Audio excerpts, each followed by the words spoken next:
Recently, on The Savage Filmmaker, we filmed one of our opening shorts using Unreal Engine. And today we're going to talk about that process.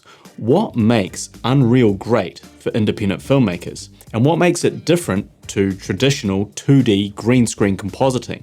And our process in making this short.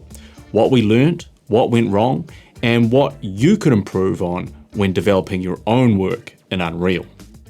Let's get into it.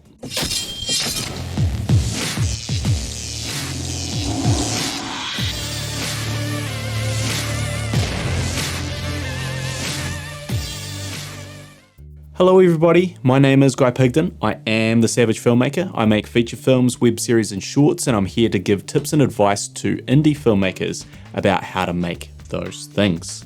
Today we're talking about Unreal Engine and the benefits it provides for filmmakers, and specifically indie filmmakers in creating their work. First of all, why use Unreal Engine as opposed to traditional styles of green screen compositing with template backgrounds you've built in Photoshop?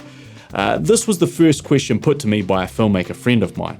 What is so special about Unreal? The answer is really to do with immersion. Traditionally, on low-budget projects, putting someone against a green screen and compositing in a background tends to lead to an effect akin to someone reading the weather forecast on the local news. Outlook for this background? Fake, with a high chance of audience skepticism.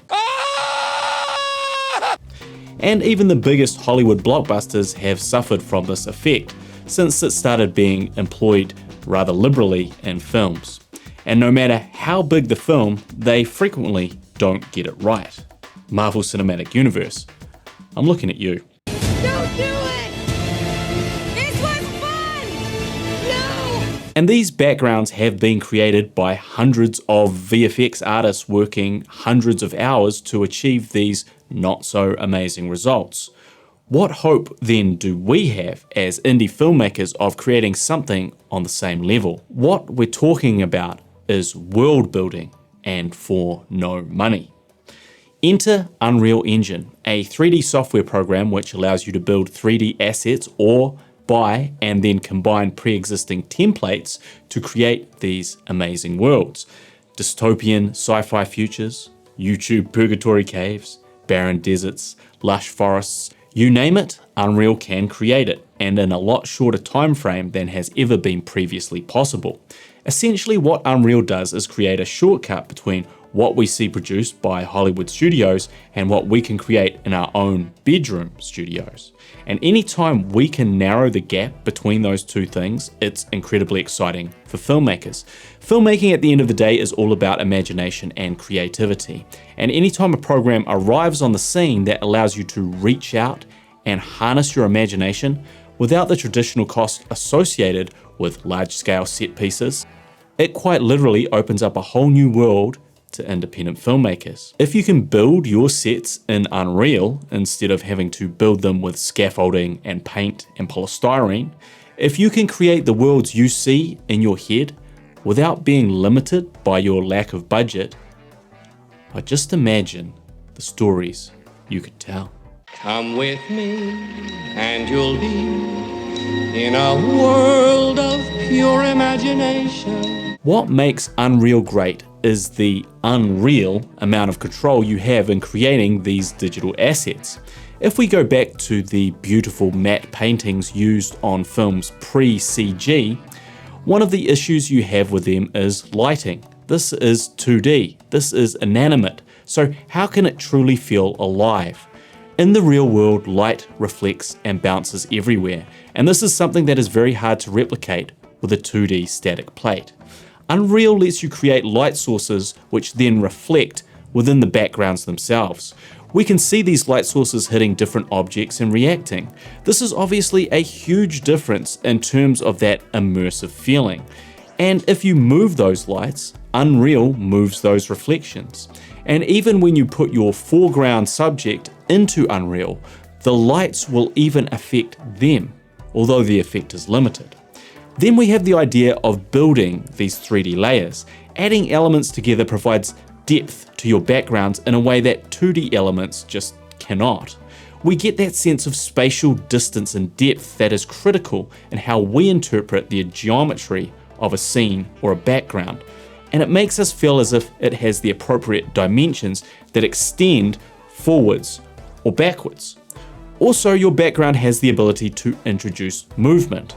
Water can ripple, trees can blow in the wind. The texture of your environment can react to the conditions of your world. This helps to further immerse us in what we are seeing. You can also change the perspective easily, so when compositing your characters, we get to put them in the scene without being constrained by those original angles we chose. As you build your scene, you use a virtual camera, which shows you the specific field of view you would get according to the specific focal length of your lens. This can then inform how you composite your live action footage to make it best work for your environment and help link your Unreal environment with your live action plate in a more seamless fashion. The level of detail and control you have in Unreal is both astounding and also somewhat overwhelming, and it can be challenging to even know where to start, which is why buying or finding free templates can be a great way to help you develop background plates for your films. If you've thought of it, chances are someone somewhere has created a template for it, and you can affordably incorporate this template to help make your background composites. Mix and match different templates to create unique environments for your project. Think of it as background Lego for filmmakers. And as an independent filmmaker, I'm always excited in the prospect of how we can narrow the gap between ourselves and big budget cinema. I am ultimately searching for the ability to create something that does not remind you of the limitations we experience that mainstream Hollywood does not. So naturally, Unreal Engine had been on my radar for some time, and we were very excited to try and film something utilizing it. So we decided to try creating an Unreal skit for the Savage Filmmaker. Now, let me be the first to say that we are very much beginners in the Unreal world, and this is far from a polished final product, but we were interested in the process of creating something in Unreal and thought you would be too. We filmed in our studio. We had a blue screen against one wall and shot all the live action coverage against it. Longtime DOP Isaac Newcombe lit and filmed the live action work while my friend Bernie Rao, director of the cult film Killer Sofa, created the VFX background elements in Unreal Engine. Bernie has been developing Unreal projects for some time, but this is the first time we utilized live action elements with the Unreal backgrounds. As he was producing and designing the VFX for a short film, we decided to use one of the environments he had already created. He showed me the environment and I wrote our skit to take place in that world.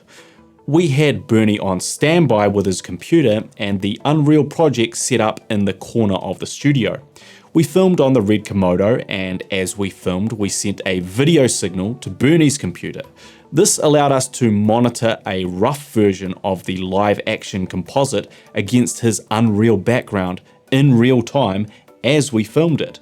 This meant we could monitor the live action plate in context of how it would look in the Unreal environment, and Isaac could then adjust and tweak the lighting to closer match Bernie's backgrounds. And we could see when certain lighting setups didn't quite work. It also helped us to mimic the basic storyboards I had designed in advance of the shoot and make sure that what had been storyboarded would work when actually put against the backgrounds. So that's how we set up for the live action part of our VFX. I then edited together the short without doing any compositing and sent it through to Bernie with a very moderate grade just to bring it into a Rec 709 color space from the original Red RAW codec. Bernie took this footage and removed the blue screen background in After Effects.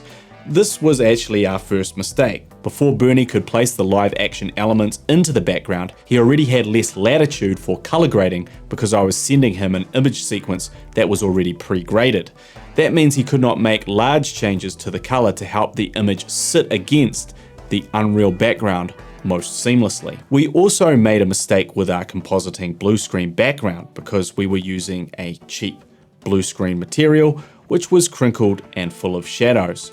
It also meant that it was harder to key out and took more time. If we'd started with a better chroma key blue background, this process would have been easier and taken less time. If we had to do everything over again, we'd have probably keyed out the background in DaVinci Resolve, then sent the footage to Bernie, and then he could create the background in Unreal and send me back all the background plates for me to composite into my DaVinci Resolve project and do further color grading to help get a better match. As you can see, in some areas, the keying is not good in the final product. The other issue is that I shot on blue screen for my opening piece to camera because I wanted us to switch backgrounds really smoothly without doing a huge reset in the studio. But this bright YouTube background just does not look very convincing when compositing in with my live action element, even though the plate was filmed in exactly the same way I normally film all my YouTube pieces. Knowing how hard this section would be to composite, I would have just simply shot this piece against the real background. Once all the shots were separated in After Effects, Bernie imported a few keyed shots into Unreal Engine to be used as reference. This way he could see what background angles would work best for each setup. Luckily, our short only had 3 or 4 backgrounds, so in the end it was a matter of deciding where the camera would be pointing and choosing the lenses that would give us the correct background distortion. For the wide shots, Bernie used a 30mm lens, for the mid shots we used the 50mm, and for close-ups we used an 80mm. Once he chose the backgrounds, he added a few particle effects like smoke and haze to add some movement to the shots. He exported a 1-minute PNG sequence that we could use as background plates in After Effects. Once he imported the plates into After Effects, he put everything together, adding a couple of fog and particle videos on top of everything that he found online. Then Bernie sent the fully composited version back to me. I added a little bit of film grain, halation and bloom using Dehancer to just help the two composites sit together more seamlessly. And I added the audio effects to help sell the idea that these characters were in this environment: echo and reverb, cave ambience, music, etc. As always, the sound is actually one of the most important elements for any short, and even more so when dealing with essentially an imaginary environment. We kept this as simple as possible and used the most basic form of virtual production. We didn't have our cameras tracked inside Unreal or an expensive LED wall, but despite those limitations, we were still able to tell a story using this technology. The final result is not perfect, but it was a great experience in using Unreal, learning how we could improve this workflow for the future, and experimenting. It was also just a lot of fun. Whenever technology can open up the door to new ways for us to realize our stories, it means exciting times are on the horizon for us as filmmakers. We are the music makers, and we are the dreamers of dreams. We will be returning to Unreal backgrounds in future episodes, so make sure you're subscribed if you're interested in seeing us push this process further. If you've enjoyed this episode and you'd like to support the channel, please consider checking out my feature film Older, available for free on Amazon Prime and Tubi TV. Links in the description. As always, I am the Savage Filmmaker, and I'll see you when I see you.